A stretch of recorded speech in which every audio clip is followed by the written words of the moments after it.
Wow. It just takes a second for everything to spin up. Wow.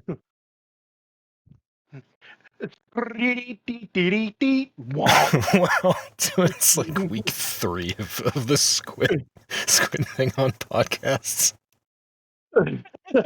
Oh, Christ. Alrighty. Hello, everybody. Welcome to the Church of Chonkwij podcast. My name is DrNiggle. I'm joined tonight by OmegaConstruct, Kosen, Masami, and Zero Burn. Of course, we all had better names.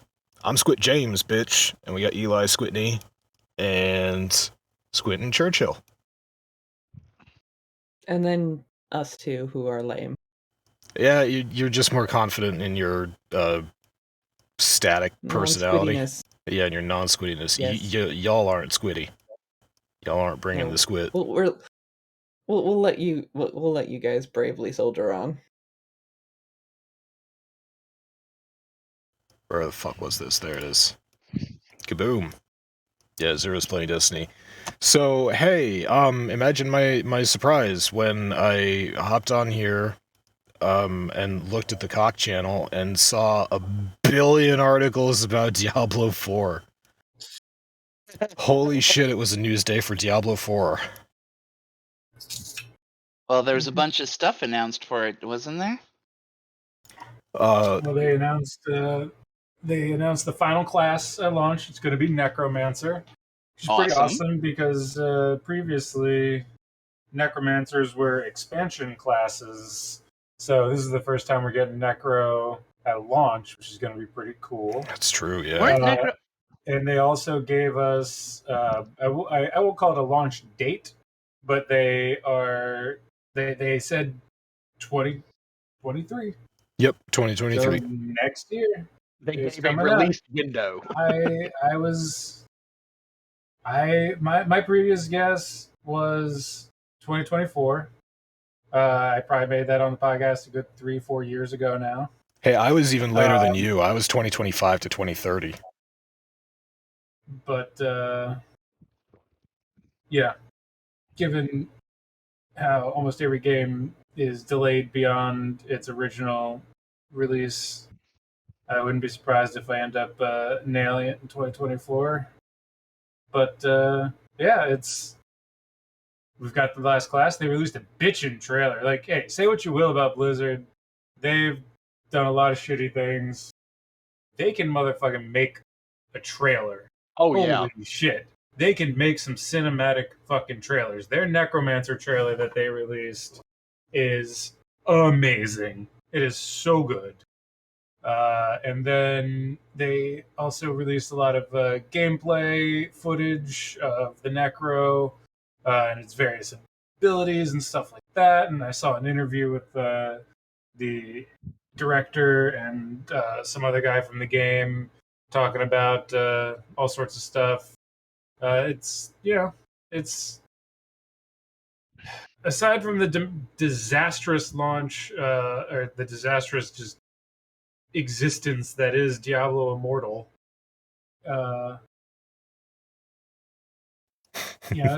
shit about Diablo 4 is looking pretty good.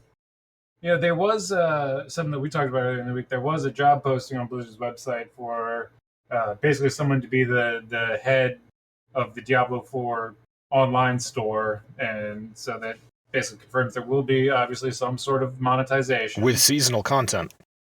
And seasonal content. But like to me, that's not any different than like that just means there's going to be seasons. Like we've got seasons in D2 and D3, and so they're going to have something, and no doubt there's going to be cosmetics and whatnot to go along with it. They have promised that you cannot buy power. You cannot buy, nothing is going to be paid away.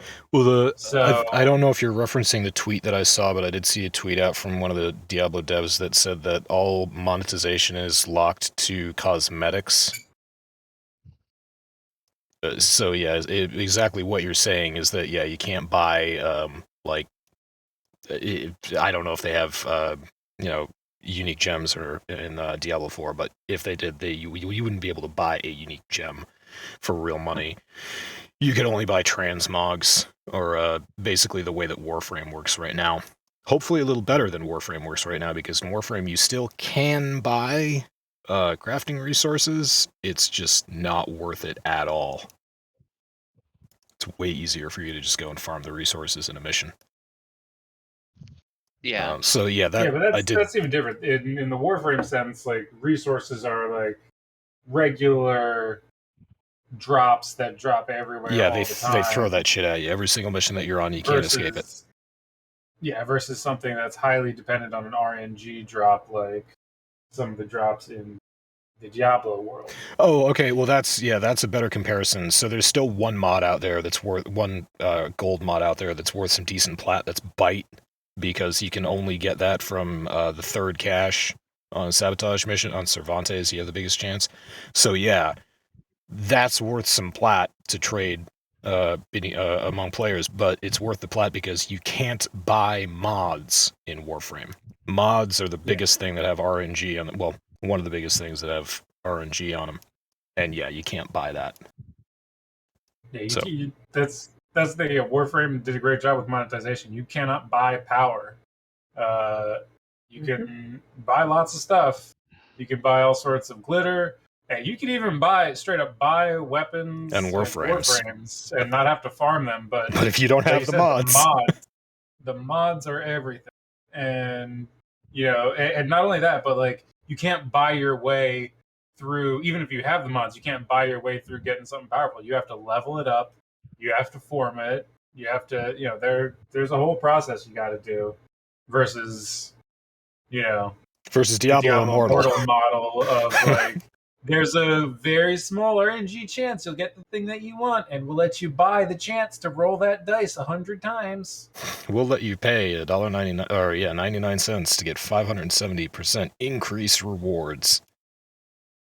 Yeah, no thanks. So anyway, that tweet that I saw from a Diablo dev was did say that monetization was linked to cosmetics, and Linus and I were talking about it earlier this week in chat, and we both really would like to believe that's true. So we're just going to choose to believe that's true. I mean, at this point, they said it. They are on record saying it.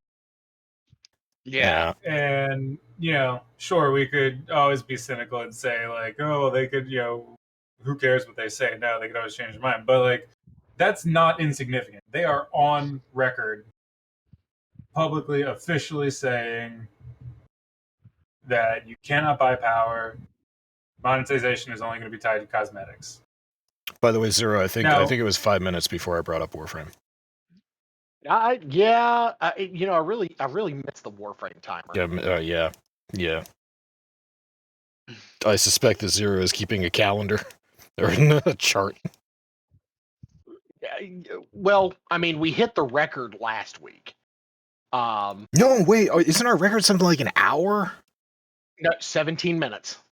17 minutes, Jesus Christ. 17 minutes. I thought like one time last year we went 45 minutes to an hour without talking about Warframe. It's absolutely incredible. Anyway, back to Diablo 4. There's an awful lot on Blizzard's official release page here. But the game... There's something... game basically looks like Diablo 3, but but an updated engine, crisper graphics, lighting effects. Really nice looking lighting effects, actually. Yeah, well, Blizzard makes really fucking pretty games. It's kind of hybridized D2 and D3 visually. It has the darker, less cartoonish, bright and colorful, cartoonish color palette that D3 has. And it's far grittier, far darker, far just, more real looking and feeling, that is more in line with the D2 art style. But yeah, it does look, it's interesting the way that they're tying together the D2 and the D3 art styles into this sort of new hybrid form that looks pretty fucking nice in whatever engine they've got it built in. Like, that looks fucking beautiful. Yeah, I saw a few clips here and there. The one thing I found that was kind of interesting is that they're instituting some sort of like boss that can be fought. Like, what was it? How did they describe it? Producing open world bosses. And that one. There's going to be I think they said 3 different open world bosses. And what's kind of cool about this is that it's kind of a throwback to D2. There's something in D2 called the Diablo clone, where it's a brief bit of D2 history. Way back in the day, somebody discovered a item duplication bug. So the game market got flooded with a ring called the Stone of Jordan, which is super powerful, great ring. And so basically Blizzard kind of was like, fuck it, we're going to make a Stone of Jordan dump. And so they introduced something called Diablo clone, where every time on a server, on a given server, 100 Stone of Jordans are sold to an in-game merchant, which basically means thrown away. Something called Diablo clone will walk, which is like a harder, giant, badass version of Diablo, will be out in the world somewhere that you can go kill and get cool loot. So this almost reminds me of that, in that, you know, they're going to have these open world bosses, and they showed one, and it actually looked like what's the woman, like that giant fat bitch's name in the vault? Oh, Greed. Oh, Is her name just Greed? Yeah. That's what I thought, but I was like, that's too simple. Anyway, it looked like Greed. Like, she was spawning portals that goblins were coming out. She was leaving a pool of liquid gold behind her. She was carrying around a chest. I'm pretty sure that's Greed that they've implemented as an open world boss now. And what's really cool is that they're almost introducing like MMO light kind of elements here, in that when these open world bosses pop up, you will get a notification that's like, you're, you know, nearing an open world boss, and then you can choose to basically go in a public group with up to 8 people that all just sort of converge on this boss and beat the shit out of it. And you're not partied up with these people. They're not like your friends or your allies. You can just kind of come across them and work together to beat the shit out of this giant open world boss. And I think that's pretty damn cool, that they're kind of weaving that in. So, and if they can fluidly go from like me doing my single player running around to like, oh shit, I'm gonna enter this, you know, fight with these 6 other people to fight this open world boss and get some cool loot, and then peace, and I can keep going, and I don't have to remake game, I don't have to, you know, do all that crazy shit. That's awesome. Yeah, that would be a nice feature. They have been working on that, and that is something that they have done in WoW. Zereth Mortis, the most recent addition to the WoW, to the end game content in Shadowlands, there are a total of 47 open world, quote unquote, rare mobs that require you to essentially have at least 10 people there to kill. You're not going to be able to do it on your own unless you've completed and are completely geared out in top tier raid gear. Some of them require special feats be met. Like there's one, Xanatane, that you have to stand and get paralyzed by a swarm of wasps, and then the big mother wasp comes down and tries to kill you. One of them is just a giant hawk. You literally just fly up to her nest, hit one of the other hawks around the area, and she attacks you. I like what they're doing. If that's what they're implementing, that is one thing that I love about WoW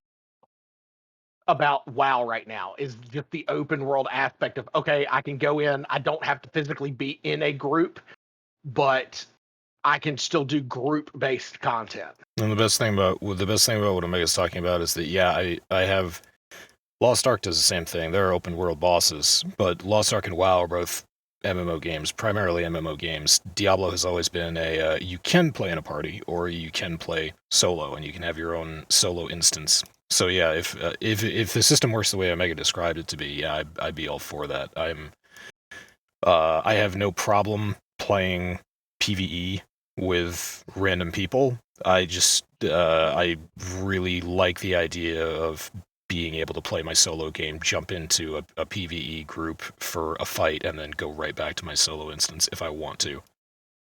Yeah, that's what they made it sound like in the interview that I saw. Yeah. And actually, one other really interesting mechanic that I'm kind of excited for is, well, for starters, this is going to be an open world. This is not going to be the linear Diablo worlds that we are perhaps more used to. And there's also not really going to be a direct linear order in which you need to complete quests. So they're really pushing a whole lot on player choice, and that is something they talked about. Pretty much every different topic they mentioned how important choice was in some way, and I'm talking everything from like character customization, where Diablo 2, Diablo 3, like you were the barbarian, you were the wizard, you were the assassin. Now you're going to be able to customize your hair, your skin, your face, your all sorts of shit. So you'll be a barbarian instead of the barbarian. So it's really cool. So they're sort of adding that in, but then all the way through, like I said, like they've broken up the story so it's not necessarily linear anymore, letting players choose where they want to go, how they want to complete things. One thing that's really neat about the open world, they said it's almost going to be divided into territories. And if any of you have played Shadow of Mordor or Shadow of War, which are two fucking kick-ass games, probably my favorite Lord of the Rings games that are out there. The entire region is dominated by different like clans of orcs, and you as the hero trying to go take down Mordor or whatever, you can go through and kill the leader and reclaim like that chunk of territory, and it becomes friendly territory again. It sounds like they're going to have something like that in there, where there's going to be like a quasi boss stronghold dungeon thing in a region, and you can go in there and kill shit and like fight them and take over that area, which could be pretty damn cool. It's going to be interesting to see how that works in terms of it being, whether it's a persistent world, how it works when you play with somebody else in your party.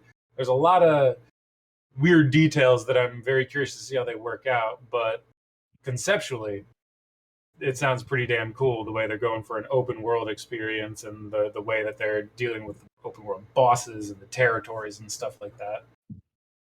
It's gonna be a departure from what I'm used to in Diablo. Not necessarily a bad thing. I'm just interested. I am interested in how they're going to implement this. By the way, I found the quote from the devs that Diablo 4 will be a full-priced game for Xbox. Oh, there's actually something else that I want to talk about after this. For Xbox, PS5, and PC, and the shop is going to be centered around cosmetic items. The other thing that I saw in this dev statement was that there's going to be crossplay from the start. There will be crossplay and cross-progression across Actually, all worth noting, systems. in the videos that they released, it might even be in the Necro. If it's not in the Necro trailer, it's definitely in the clips that I saw of them showing off the Necro. They say this was filmed on an Xbox One X. Mm-hmm. So like they've already got this shit up and running on the consoles. So yeah, they've got a development holy build. Shit, they actually look like they're kind of doing simultaneous development of the various platforms rather than doing a shitty port of one or the other. And if you're going to open with full crossplay at launch, that makes me think that they're doing it right, and none of the versions are going to be a shitty port of any of the others. If they're going to be launching all together like that, it sounds like they're doing their due diligence to making sure they all work together. Which is absolutely amazing. Like, nobody else really has a claim to that at this point in time, especially like at launch. I hope it really works out, because that would be really awesome to see that actually work out. Yeah, Anytime at launch. crossplay happens, Yeah, anytime crossplay happens, it's either after the player base bitches and complains and says we fucking want to play with our friends, like what happened with like Rocket League, or they say, yeah, it's not going to be there at launch, but it'll be there in the first update, or well, that's on the roadmap for year 2 or whatever. So the fact that they're storming out of the gate with it is pretty impressive. It's certainly ambitious. We'll call it that. So let's see. That's that article. I'm going through all these articles now because there are just a ton of them. Everybody was super excited about this. Well, what I'm happy about, and this is again, Doc, you and Omega have been playing Diablo since Diablo 2. My first introduction to Diablo was Diablo 3. What was it? The Ultimate Evil Edition when it came out on Xbox. That's the first time that I have ever played Diablo. My first was actually the first Diablo game, and then I played Diablo, and then I played the Hellfire expansion when it came out, and then Diablo 2 came out, and I was like, hey, this is slightly better. And by that time, I actually had a PC. I remember playing Diablo, and then when God, what was the name of the fucking expansion that came out for it? What, Lord of Destruction? No, I'm talking about for Diablo. Just Diablo Hellfire. had its own Hellfire that had the broken monk class. Which was, it's worth pointing out here, Hellfire was not an official expansion. That was a fan expansion that somebody figured out how to plug into the game. That was not official Blizzard content. Really? There's actually some stuff like that for D2, believe it or not. There's like whole mods that people have made that overlay on top of D2 that change it pretty drastically. I'm pretty sure I actually bought Hellfire. It was like, was it a free download or anything like that? No, it definitely wasn't a download. I know, I have it on CD. I installed it through a CD, and the CD looks, it's got like a printed face on it and everything, but no, years later. All right, so it was developed by Synergistic Software, a Sierra division, published by Sierra Online in 1997. Despite the objections of Blizzard Entertainment, the Hellfire expansion was produced, permitted by Davidson and Associates, their parent company at the time. Blizzard North, who was developing the sequel Diablo 2, imposed numerous restrictions upon Synergistic Software's development of Hellfire. So it was from the parent company.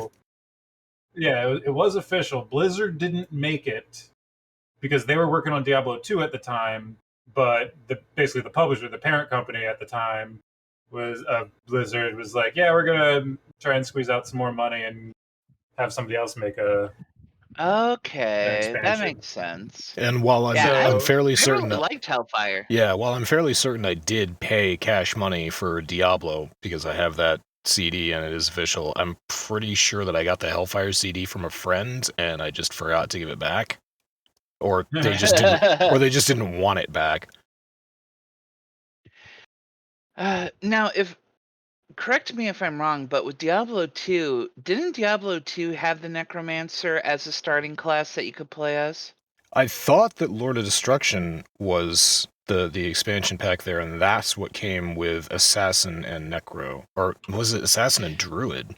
You might be right. It was Assassin and Druid. Wait, no, let's look it up. But yeah, you might be right. Yeah, let's not talk out of our asses here. We did that enough. Yeah, LOD added Assassin and Druid. Okay, yeah. All right, so Necro was in the base game. Right, so it just wasn't in D3. That was the expansion class. Yeah, the expansion. Actually, one thing that's really interesting, there's no holy class at launch. In D4. For D4. Oh. That's going to be the first expansion, obviously. It's going to be some sort of Crusader, Cleric, Paladin, Templar. Whatever. Yeah, whatever it's going to be, but there's no holy class right now. Yeah. What's the base class, or what are the base classes that they're launching? You obviously said Necromancer. I'm assuming Barbarian, because Barbarian's... There's Barb, Druid, Sorceress, Druid... Oh yeah, Druid's listed twice here. Barb, Druid, Sorceress, Rogue, and Necromancer. Ooh, the Rogues are making their way back? That's cool. Yeah. Great going for fucking Necro right off the bat. That, I mean... Skellies. Armies of Skellies. Yeah. You know, I'm not gonna lie. I might actually want to get in on this. I love Diablo 2. Love Diablo. I played 3. I wasn't too impressed with it, but 4, I don't know. Maybe it's got some merit. It's another article here. One thing that's interesting, they showed in one of the video clips, they showed some of the Paragon trees now instead of the Paragon system in D3, where it's just like you get a bunch of points to put into some specific stats. It looks like it's going to be an extended skill tree. And you know what it looks a whole fucking lot like? PoE. PoE skill tree that Linus has shown us on many occasions. This just giant sprawling tree with hundreds of nodes on it that spread out in a web. Yeah, not so much a skill tree as a skill web. Yeah, so it looks like they're introducing some sort of mechanic along those lines. And this gets back into the player choice thing they kept talking about. They really were trying to emphasize how, like, it seems like they're trying to say that this game isn't going to be as constrained to a specific meta, or they're trying to make it not as constrained to a specific meta because they want people to have the flexibility to play their characters however they want to. Now, that said, as soon as Max Roll and Icy Veins latches on to this game, we're going to have a meta. And 90% of each class, as they are released on launch, are probably not going to be that useful. There's going to be 100 unique items that are complete trash. So it's going to be interesting to see if they really are able to give players that sort of choice and freedom. One thing that they were talking about is apparently there's going to, in terms of itemization, you're going to be able to extract legendary affixes from gear items and apply them to rare items to convert those rare items into a new legendary. Okay. Sort of a cross. So again, they're trying to give you that freedom to, like, oh, I like this rare. I wish it had, you know, a legendary affix. They're going to let you do that. So kind of let you make your build with a little more of a scalpel than being forced into using specific things. Yeah, That no, is- totally. yeah. That sounds really cool. That is a like neat it. addition. Ooh. Resident Evil Village Gold Edition? I'll have to look at that later. I will say that my fear is just with this type of game, because math exists, there's going to end up being 99 bad choices and one good meta build. There is... D3 is slightly more well-balanced than that, but there are definitely... You can definitely easily sort things out in Diablo to be an S-tier build or an S-tier class. Demon Hunter, obviously, the fucking OP speedrunner. Demon Hunter and a Monk, OP speedrunner. Monk is the meta if you want to do damage. You do a fucking clone Monk, an Enos Monk, in Diablo 3 at least. That is the only S++ tier in the entire game. Does hands down the most fucking damage. So yeah, it is. Oh, yeah. It is partially Math's fault. It's mostly Blizzard's fault, but yeah, goddamn it, Math. That's just the way it ends up working. And the fucking Hellfire Ring too. It's also Hellfire Ring, or yeah, COE. It's the fucking COE's fault.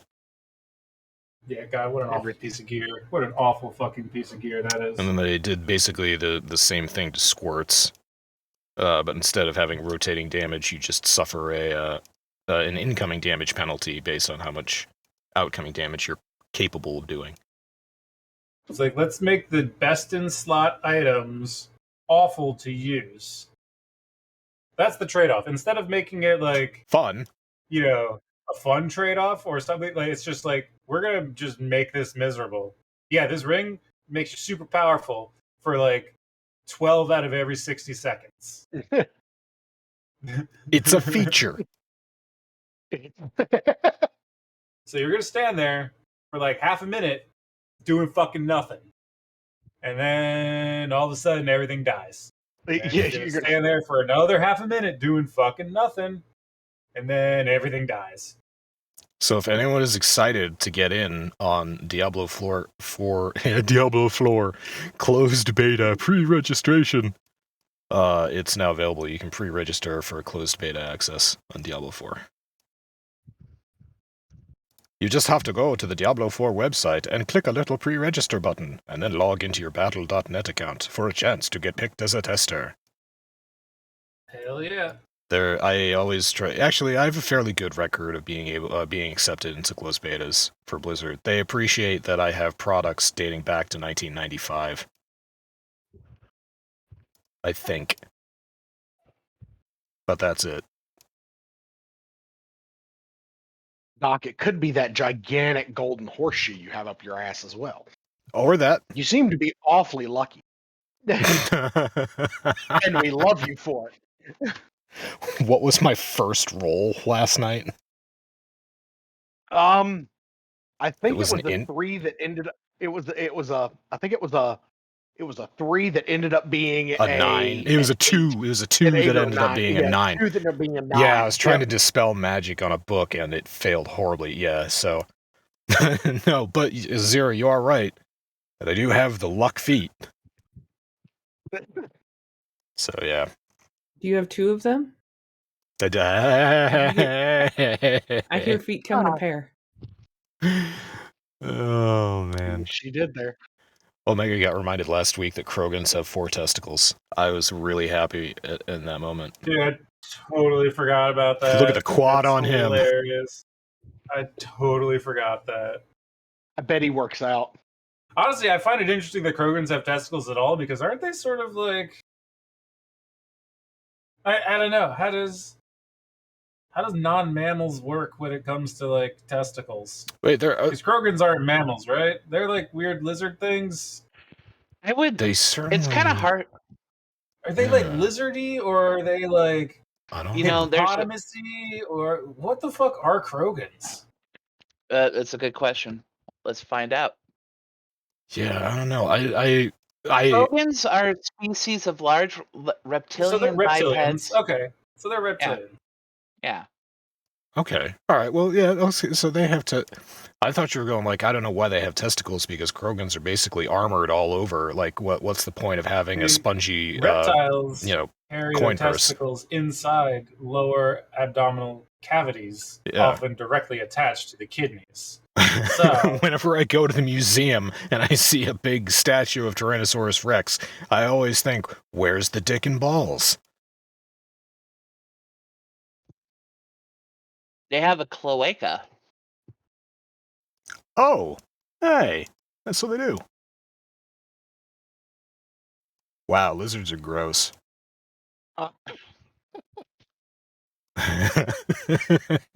You ever seen a turtle mate or heard the noises they make? It's fucking adorable. I know, it's so cute. Yeah. No, adorable is not the right word. No, it's so cute. You ever see that little turtle fucking the croc?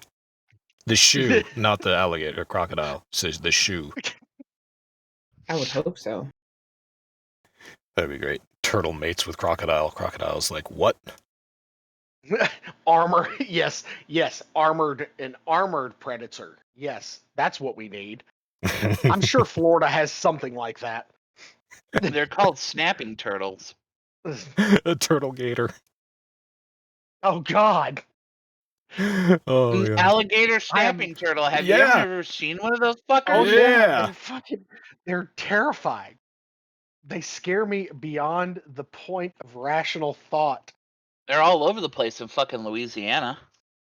God, that's great. I'm gonna need Leetness. I wonder if Leetness could catch me one and send it to me. I need a home defense pet. It may eat my dachshund though. I'm 99% sure. sure. Yeah, I'm 99% sure that he doesn't live anywhere near where alligators are. First of all, he has a pool. I mean, if you're living next to alligators, you don't want a pool because you just come out one morning and it's like, fuck, there's an alligator in my pool. What are you going to do? Ask it to leave? Use harsh language? Vicious mockery every time. Get out of my pool! And the alligator's just like, no! Because Leetness has to be here with us times. Maybe. When he's at work, trapped on the phone with people who are much less fine than us. Yeah, that's the real shame of it. He's actually here and online at the moment. He just can't join us. Yeah, he's just at work. He's working late on a Monday. I've done this all too often, and I fucking hate it. It's Monday. Yes, our sympathies, Leetness. Yeah, I understand completely, pal. Nobody wants to be at work at 9 p.m. on a Monday. No. I think he's at home. That's even fucking worse. Yeah, I think he's sitting at his desk right now watching us podcast on the phone with some dickwad who's like trying to launch some software that they're too dumb to do. I don't know what the fuck he does, something like that. It'd be hilarious. Yeah, he's on speakerphone and he's got one earbud in listening to this on the phone, and then all of a sudden the Bluetooth connection drops and all he hears is "cunt" right over speakerphone. Mm-hmm. Oh man. Alright, so yeah, that's the Diablo 4 closed beta pre-registration is open. I think we covered all the details, right? I the think most so. part. Yeah, there's Talked about still a couple articles here.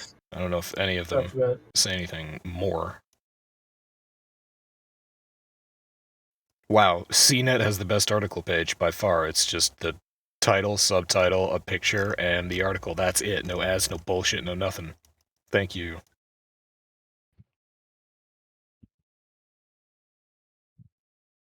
Ooh. yeah. End of the day, I think it looks like a pretty interesting evolution of Diablo. And it looks like dark and gritty. And I mean, fuck, if you haven't seen that Necro trailer yet, you should watch it because that's fucking brutal. That's like not safe for children level of brutality at some moments. It's pretty dark. I like it. Like, So it's pretty good. Blizzard's gonna be fighting a battle in Australia to see whether or not they can sell their game there. So okay, so spoiler alert if you haven't watched the trailer yet. What does the corpse say when it comes back to life? Did he say murdered my family? Oh, I thought this was rhetorical, like, what does the fox say? No, this is like legit. What does that corpse say when it comes back to life? Ding ding ding ding ding ding ding. Ding ding ding ding ding ding. Oh, what the fox say? Yeah, I'm not sure. Sorry. Now you've got that song stuck in my head. Thanks, Doc. You're welcome. It's an excellent song to have stuck in your head. Just goes round and round and round. I have that song playing on a loop at all times in my head. Fox, yeah, cow That goes does moo. explain an awful. That's the only part lot. of his. That's the only part of his head I do not look into. So Masami's just wandering in the house, just like, hey babe, opens the doors, ding ding ding ding ding ding ding, closes the door immediately, walks away. Gets it once a month, and that's it. Walks in, hears Kosen going bring it, and walks away. Yep. Accurate. Accurate as fuck. That's fine. Omega and I did the The same only thing in known thing college. that can actually repel me. Omega and I did the same thing in college, but my song was the Numa Numa Kid. What do Oh, we see, do? now I like that. You'd get home, walk into the dorm room, I'd be jamming out to Numa Numa, yeah, Numa Numa. Oh, yeah, that was great. So he says, murdered my family, I saw. Okay. And then the necromancer fucking decapitates him. And uses his head as a summoning pike. Yes. Did you just get hard zero? I did. You heard that? You heard my dick hit the bottom of the table. I thought that was the inside of your leg.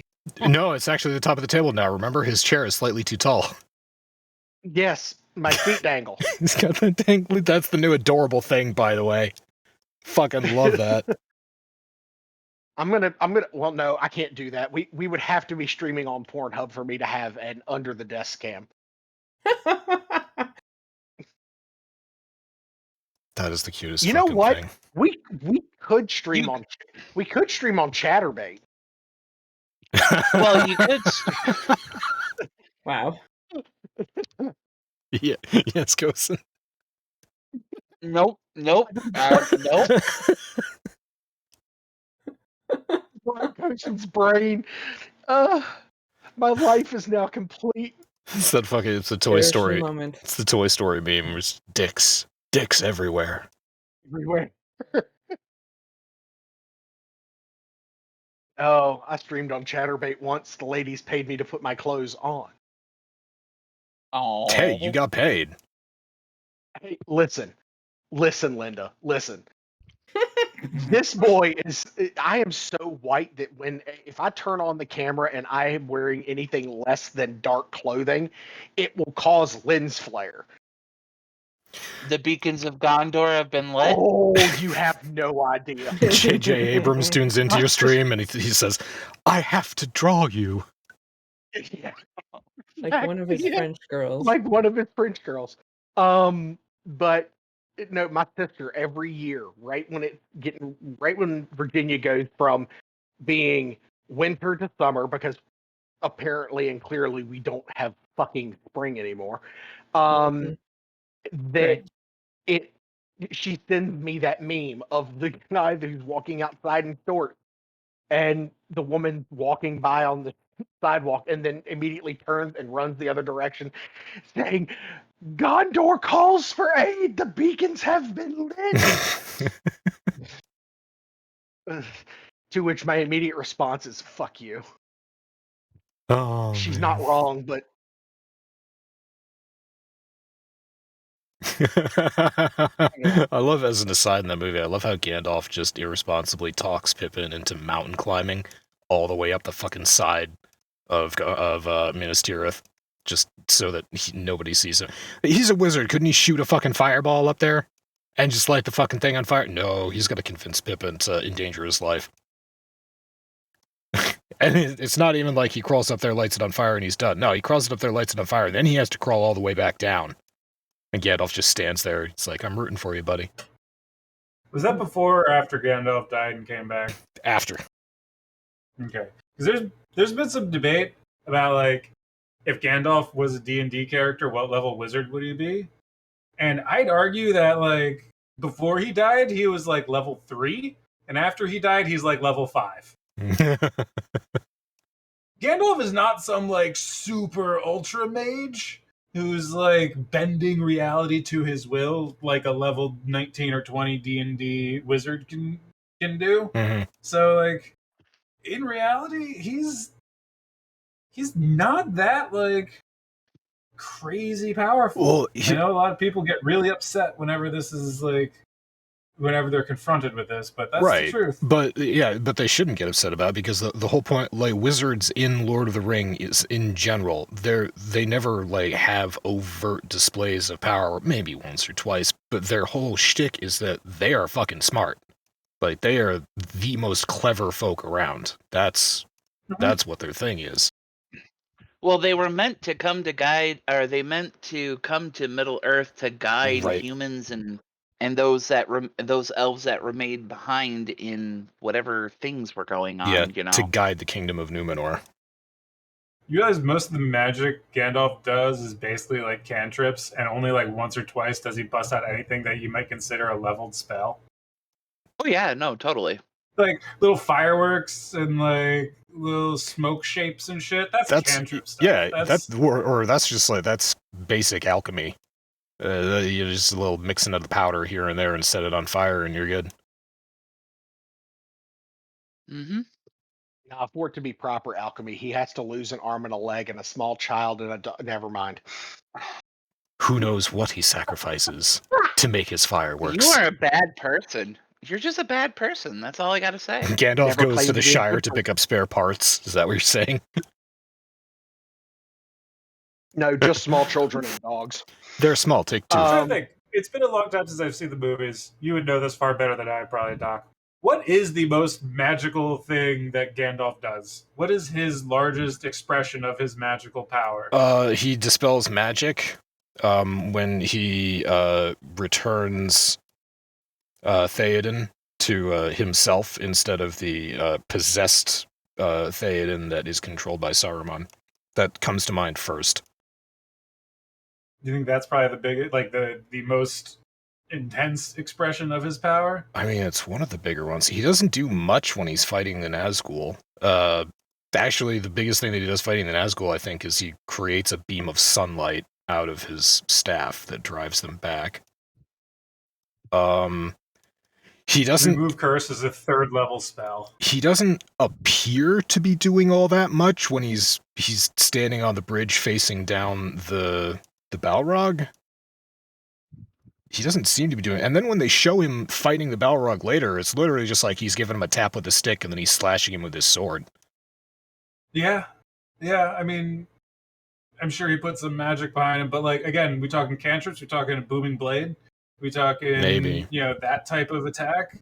That's base level magic. Like you said, if that was the most powerful expression of his magic, that's remove curse is a 3rd level spell.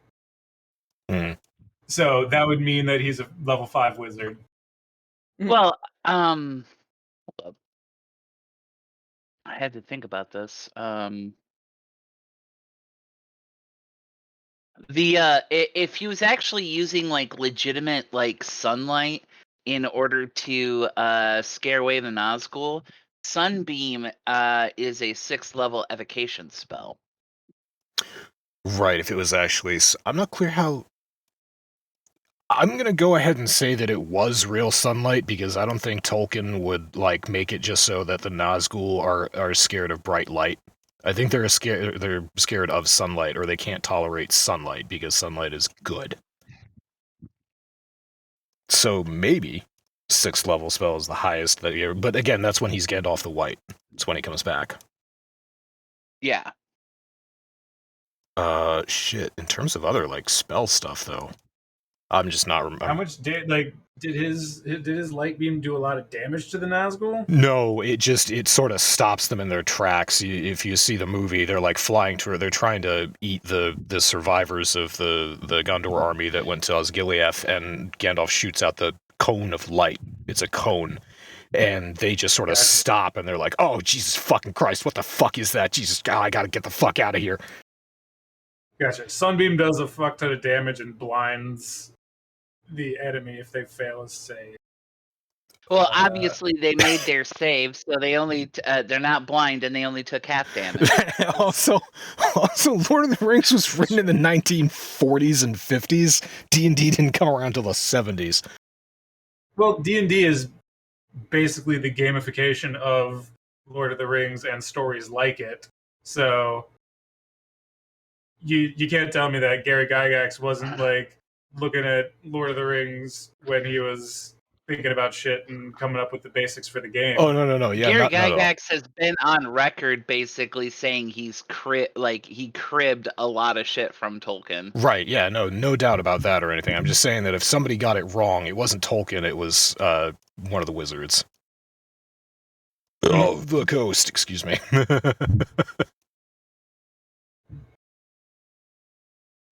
I have no idea. I have I know the history of Lord of the Rings. I don't know the history of D&D at all. I don't... Yeah, it's not in my book. We can get my stepdad in here. My stepdad and my step-uncle in here, and good lord. Stay a while and listen.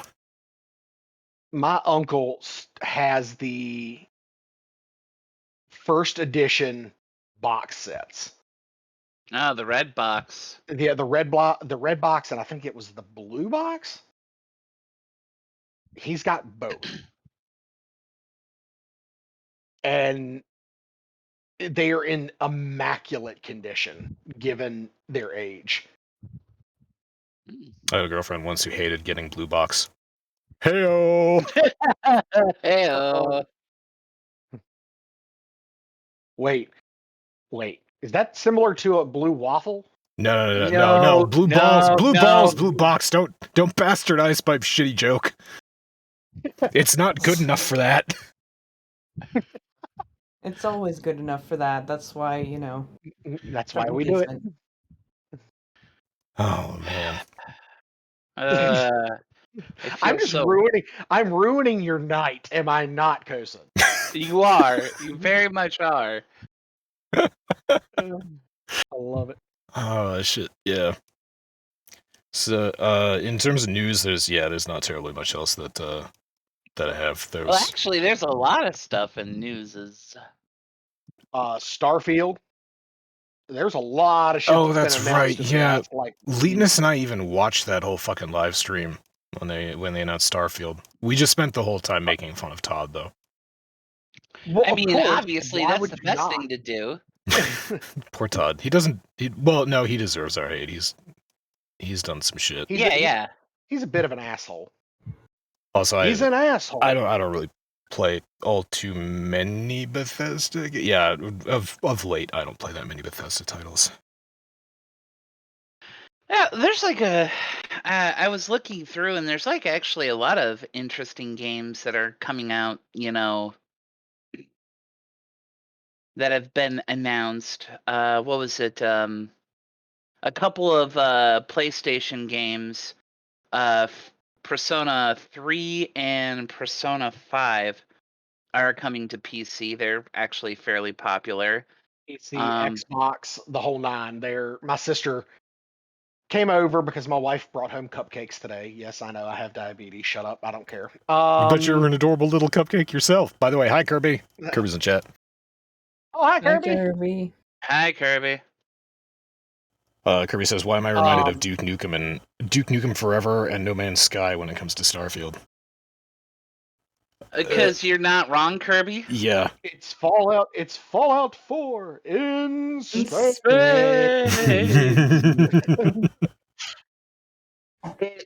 I'm not gonna lie. It just does not look that interesting to me from what I've seen. Honestly, but this is just because I enjoyed the hell out of Fallout 4. In fact, I will always enjoy the hell out of Fallout 4. Hence why it stays installed on my computer always. You're gonna die, Zero. No, I'm not. No, I'm not. Shut up. C0C Pro.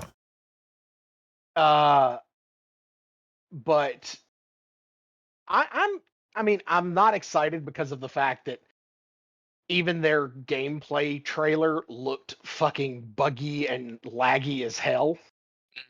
Mm-hmm. That kind of worries me. But it looks like it's going to be a good game.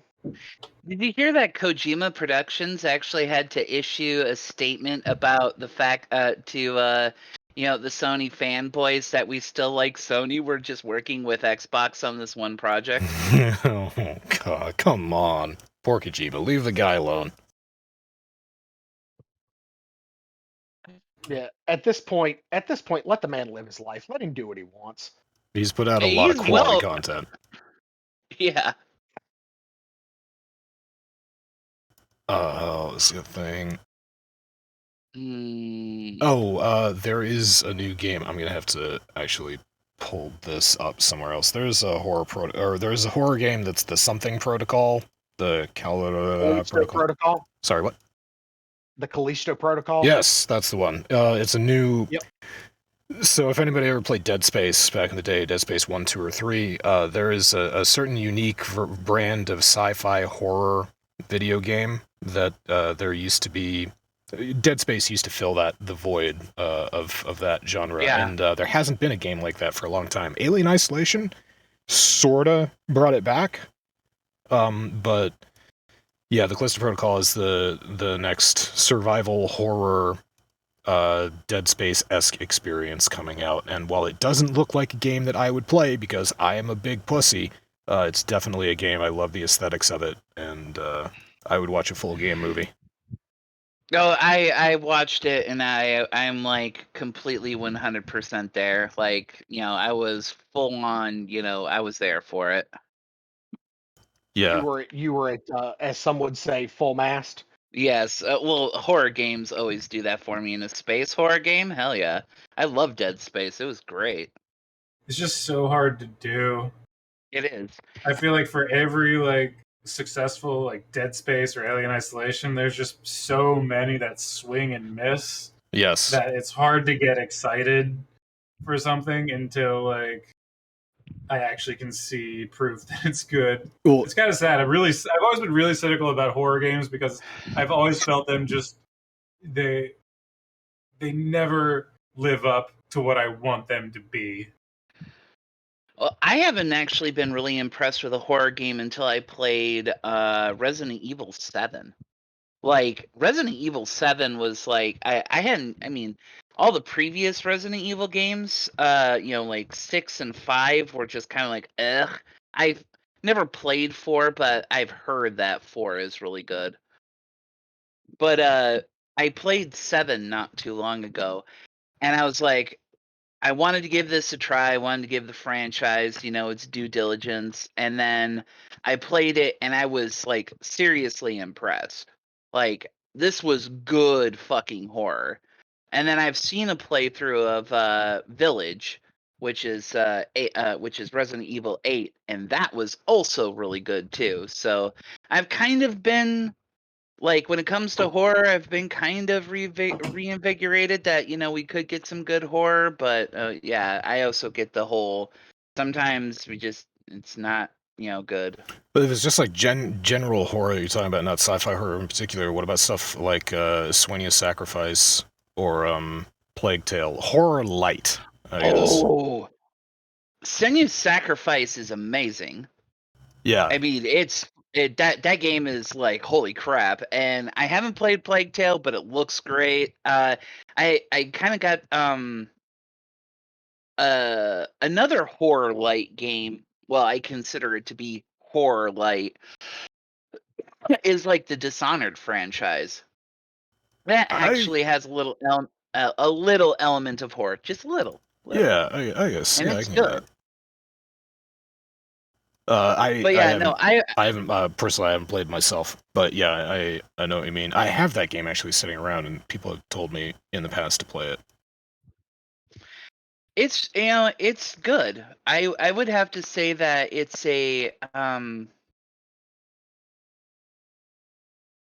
it's a game that has a lot of replay value for me, even though I know almost like 100% of the game like the back of my hand and what I can do to achieve things and this, that, and the other thing. I still find that it's like a really awesome game to like go back to and play through. And it's mostly the story.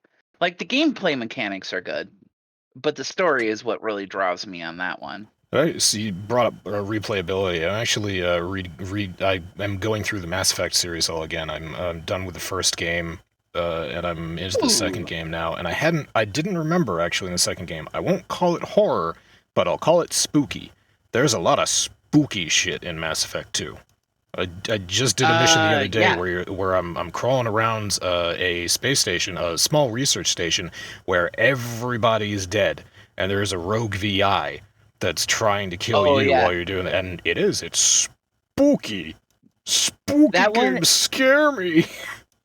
Yeah, no, the spookiness of that particular DLC content is absolutely fantastic. When you're going to retrieve the Reaper IFF is also Oh yeah, a really that is. spooky. Yeah. When you're in the ship, you get ambushed. Yeah. By the way, I am still working through 1 and have not ever played any of the Mass Effect games outside of Andromeda. Yeah, I'm not gonna spoil anything for it because I think it's great that you're playing the games because they're fucking amazing. But yeah, but how far did you get in 1? 0. I'm still working on it. I'm at the mining colony right now. I forget the name of the planet. The Pharos? I think that's the one. Yeah, where there's the Zoo's Hope, and they're that. I'm right after I become a Spectre. And that's where I'm at. I'm at my first mission off-world after becoming a Spectre. Here's the thing about that, though. When I replayed through Mass Effect 1, it took me like 12 hours. And I was like, I remember this game being way fucking longer than 12 hours. And I did all the side quests, all the side missions. I cleared my my slate. You just said well, not only that, but you've got the Legendary Edition, right? Yeah, the You are yeah the correct, Zach. reason Zero and I are both Yeah. doing is the Legendary Edition last week went on sale for $25, and I think Zero and I both picked it up. Yeah, the Legendary Edition really did some efficiency changes with Mass Effect 1, so you can get through it quicker. It does feel like it goes faster because it actually is. Damn. It's one of those things that like because right now I've been contemplating going through another playthrough because there's a particular playthrough that I haven't done yet for Mass Effect, which is trying to go for a full like balance playthrough where I'm not overly Paragon and I'm not overly Renegade. Like I try to stay in the middle as best as I possibly can. Don't do that. As someone who has done that, I'll just say don't do that. It fucking sucks. Your dialogue options are basically fucking restricted to shit.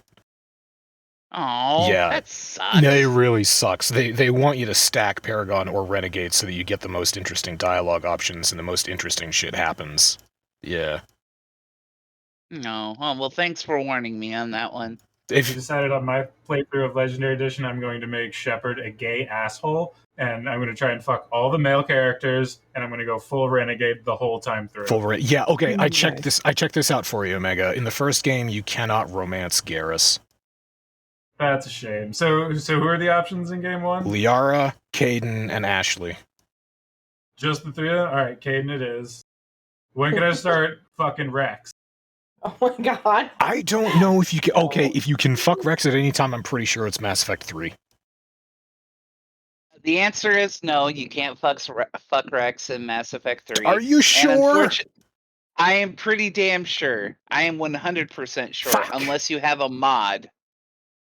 Oh, there is. Okay, Right, so there is an right, excellent let's modding community for Mass Effect 3. Just throwing that out there. So yeah, in one it's Ashley, And the Caden, And the thing about it is that if you are playing a gay character and you try to go for Caden in Mass Effect 1, he will not go for you because Caden does not swing that way. It says if you're male Shepard, you can be with Ashley. If you're female Shepard, you can be with Caden. Liara will be with both. Yeah. All right, Mass Effect 2. You get Miranda, Tally, Jack, Jacob, Garrus, and Thane. Jacob, Garrus, and Thane, but those are only for female Shepard. So there's no gay options at all. Oh wait, no, there are. Sorry, there are. Kelly, Samara, and more. There's, so there's only. What bullshit is this? I thought you could be gay male there's Shepard. 3 bisexual women, and then in 3, if you're male, you can go with Miranda, Tally, Jack, Ashley, or Steve. So there's a gay guy. There's Steve. And then female Shepard, you get Thane, Samantha, or Garrus. So Samantha's a lesbian. And then for bi, you got Kate. Oh, Caden goes bi in Mass Effect 3. Caden goes by, and then Kelly, Liara, and Deanna. So yeah, Caden, you're able to pull him over. It takes some time, but you're able to pull him over. Okay, I did not know that. That's cool. Okay, I'm disappointed. I didn't realize that the gay options didn't start until so much later. Until Mass Effect 3. Yeah. That's. I mean, maybe that's symptomatic of the time because Mass Effect was published in 2005, 2006. Yeah. There wasn't a lot of. Totally. Yeah, there wasn't a lot of like gay relationship stuff in video games. Two, I kind of would have expected there to be an option there. Oh, but also, okay, yeah, Omega, me too. Also in 3, if you have the Legendary Edition, it has all the DLC, so you get these characters anyway. So Javik, Samara, and James Vega also are possible romantic interests. They just don't grant you the Paramour achievement. So you can be gay Shepard and you can fuck Javik and James. Oh, okay. Oh no, I'm sorry. They made a note of it. Female Shepard only. God damn it. Why won't they let you fuck James? Oh, interesting. In Mass Effect 2, Kelly, Samara, and Morinth, if you romance them, you won't get the Paramore achievement, but it doesn't lock you out of any of the other romances. Right. So it's like you can have a little side fling. That's Yeah. neat. I don't know if you've ever. I have actually done that. I don't know if you've ever tried to romance Kelly Chambers, but the invite her to your quarters thing doesn't result in a sex scene. She just gives you a striptease. Oh, interesting. Yeah. Wait, so you can get with Samara or Morinth, who is Samara's daughter. Yeah. Yeah, but if you want to get with Morinth, you're going to have to choose to kill Samara. Oh, neat. And if you continue that path, you will die. Oh, really? To dinner and orders for that? Yeah, there is. If I remember right, I think that's supposed to be the final result of that is if you fucking bed Morinth, you're gonna die. Oh shit, you're right. If okay, so alternative, the suicide Shepard may choose to consummate a romantic interest with Morinth. However, since Morinth is an Ardot Yakji, she will kill Shepard during the romance scene, which will result in a critical mission failure. That's fucking hilarious. That's like Zoidberg species. You can totally have sex, but you'll die. Why not Zoidberg? Wow. Keep your jelly away from my eggs. Dude, it causes hemorrhaging in the victim's brain. Yeah, you seize to death. It's really unpleasant. It's like the best orgasm of your life. I've actually never when you bring that up, Omega. I have been thinking about, okay, what if I go through the game and I do everything that I've never done before? Let's kill the entire council and then put Udina in charge. Let's go full renegade. Oh, let's kill Rex and let's kill Ashley. Keep Caden alive. Go into third game. I want to see what happens in the second and the third game if you kill Rex on Vermeer. Do you want to know what's funny? If you kill Rex on Vermeer, you can save Morden in Mass Effect 3. No fucking shit. No, yeah, totally. 100%. It requires you to kill Rex, though, in order to be able to save the best Solarian ever. He is the best Solarian ever. He is the very model... He is the very model of a scientist Solarian. Exactly. Oh shit. Yeah, anyway, man. Anyway, yeah, Omega, you asked weeks ago at this point if the choices in the Mass Effect games became diluted as you went on and it mattered less and less where you went in a conversation. And I tried to justify that by saying, yeah, because the games get so complicated based on the choices that they make, and the choices carry over from game to game to game. This is a good example of that. Yeah. There's an entire Mass Effect 3 game that I've never played. That's pretty neat. So wait, when you go from one game to the next, how does it ask you your choices? Or it asks you if... Does it read your save file? It reads your save file. It asks you if you want to import your save from Mass Effect 1, Mass Effect 2. Gotcha. Okay. See, I played on console back in the day, and I don't remember that. Yeah, it would have been... Where do consoles put save data? Is that... I'm not 100% sure. I'm not sure how they... I mean, Xbox had a hard drive. Yeah, it's got to be on physical storage. I don't know. Maybe I never played it on console. I only watched you. I've only ever played it on PC. Yeah, it's been so long though. I haven't played it since college, so I might have done it. I might have imported my saves, and I just might be not remembering it. That's totally a possibility. Yeah, this is... I would say even it's likely that I've entirely forgotten everything from that time. You know a game I want to play? It comes out on the 19th, of July, but we're gonna get Stray soon. Have you guys seen anything about that game? Absolutely. Doc's yes. posted about it a few times. Yeah. Yes, that is right up my alley. I fucking love it. For anyone unfamiliar with this game, you are a stray cat in a city that's been mostly abandoned by humans, but it's entirely populated by artificial life forms. So there are robots everywhere doing their thing, going about stuff. And you are a cat and you are trying to figure out how to escape. So it's a puzzle/platformer where you get to play as an adorable little kitty cat. It's not the type of game that I would likely play, but it's definitely the type of game I will watch Doc play. Oh, absolutely. The last really 'Cause we great. all know Doc. Oh, go We ahead. all know Doc likes the games with a lot of pussy in them. Darn tootin'. Had That- to. That's why in Mass Effect 3, regardless of who I'm with, I'm going to be with Liara in Mass Effect 3, by the way, because I played through it all and did tally in Game 2 and 3. In Game 3, you can bang Kelly Chambers when you meet her again on the Citadel, and you can bang the Alliance News Network reporter, and you can totally just do that, and Liara has no problem. Nobody ever knows. So you can have 3 romantic relationships in Mass Effect 3. Wow. But yeah, you should totally. I want to watch your full Renegade, Gay Shepherd run through. Well, but like the Gay Shepherd doesn't work for the first 2 games. So He's just angsty and jerking off every day.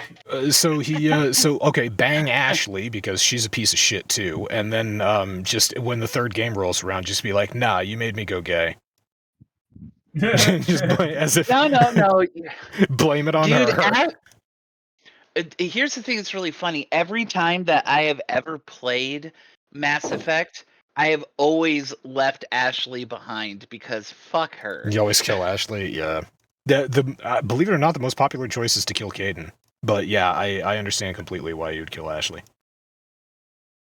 She's xenophobic and really not that pleasant. No, she's not. Caden, on the other This hand, game is a real looks cool guy.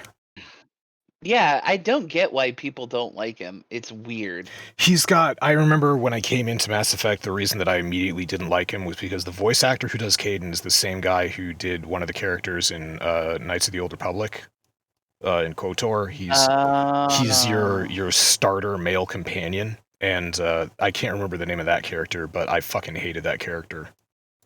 So I don't know. Are you guys surprised by the notion that the larger gaming community doesn't kill the girl with the fat ass? I mean, Like, do you realize how many simps that are out there in such huge numbers?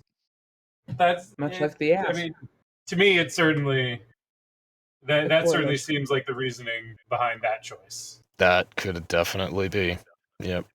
I think that's just simps, not killing the hot chick, even though she's a cunt. She gets. Actually, no, that's not true. I was going to say that she gets slightly better in Mass Effect 3. She really doesn't. The only the reason that I have a fond memory of Ashley from Mass Effect 3 is because she's fun at the party that you throw, and that's it. yes. That's all I remember. And that is if you have the Citadel DLC. I mean, without the Citadel DLC, she's really not that fun. Yeah, there's no reason ever. Oh, and the other thing, yeah, part of the Citadel DLC, when you go on that mission, when you're picking people to go in the car with you, Ashley's one of the people who says, I never get picked. And I laugh and laugh and laugh. Maybe if you weren't such a... Maybe if you weren't such a flaming cunt. Also, she's a flat-out soldier. So if you decide to be a flat-out soldier for your playthrough because you want to use all the weapons available, she's redundant, which is unfortunate. Every other character's got some mix, except for Liara and Tali. But again, they're useful, they're biotic in tech, not just straight soldier. Oh, well. We'll close out the podcast here, but yeah, I'm still going to be sticking around for a little while. Thank everybody for coming along. Thank you, Kirby. Goodbye, Kirby. And, Bye, Kirby! Hope you enjoyed our inane ramblings. our inane Mass Effect 3 ramblings. I mean, he keeps coming back, so It's- he's either a masochist. yeah, it's an abusive or... relationship. Right, yeah, so, yeah, we'll catch you guys same time, same place next week. Penis, fuck Putin. Fuck Putin. Putin.